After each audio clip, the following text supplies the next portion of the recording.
However, no deaths due to lack of oxygen has been specifically reported by the states and union territories.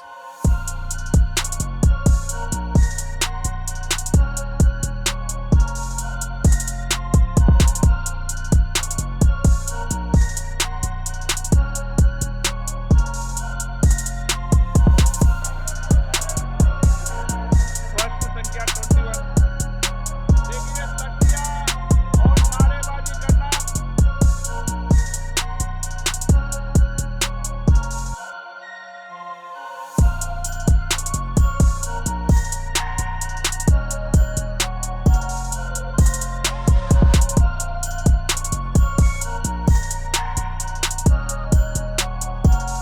केंद्र कहती है कि चूंकि किसी भी राज्य ने या किसी भी यूनियन टेरिटरी ने ऑक्सीजन के शॉर्टेज को लेकर कोई मृत्यु हुआ हो, specifically because of oxygen shortage, इस पर कोई आंकड़ा नहीं भेजा।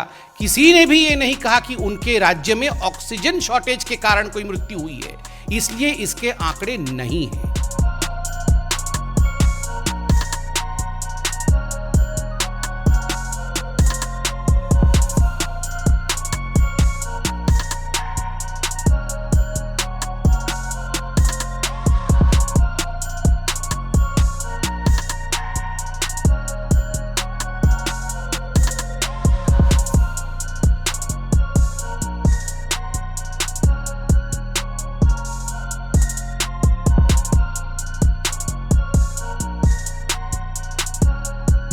ऑक्सीजन का क्राइसिस था देश में, और कल जब देश की संसद में सवाल उठा तो केंद्र सरकार ने बहुत ही बेशर्मी से देश की संसद में एक सफेद झूठ बोला कि पूरे देश में ऑक्सीजन से कोई मौत नहीं हुई है। केंद्र सरकार को यह सोचना चाहिए कि अप्रैल के लास्ट वीक में 15 अप्रैल के बाद से 15 अप्रैल से 5 या 10 मई तक के बीच में जो देश में हालात थे, उसमें ऑक्सीजन का मिसमैनेजमेंट केंद्र सरकार की ओर से हुआ था।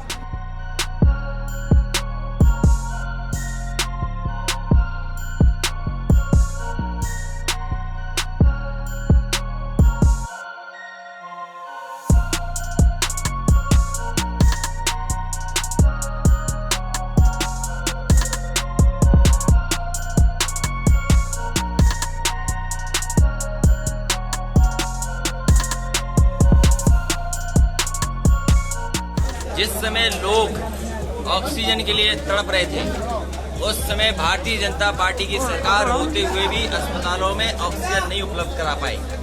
जो तड़पते हुए लोगों की जान गई है, उसकी जिम्मेदार अगर कोई है तो सरकार है। ये सरकार का बयान आना, ये कहना कि बिना ऑक्सीजन की कमी नहीं थी, ये सबसे बड़ा झूठ भारतीय जनता पार्टी का है।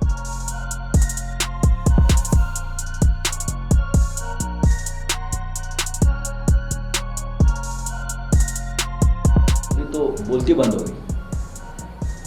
जब मैंने सुना और ये पढ़ा तो जिसके परिवार के लोग ऑक्सीजन के अभाव से उनकी मृत्यु हो गई, उनके ऊपर क्या बीती हुई ये बात सुनकर मैं तो कहूँगा पूरे देश में ऑक्सीजन के अभाव से, ऑक्सीजन की शॉर्टेज से, ऑक्सीजन न मिलने से जो लोग मर गए, उनके परिजनों ने सरकार के ऊपर मुकदमा दायर करना चाहिए कि झूठ बोल रहे।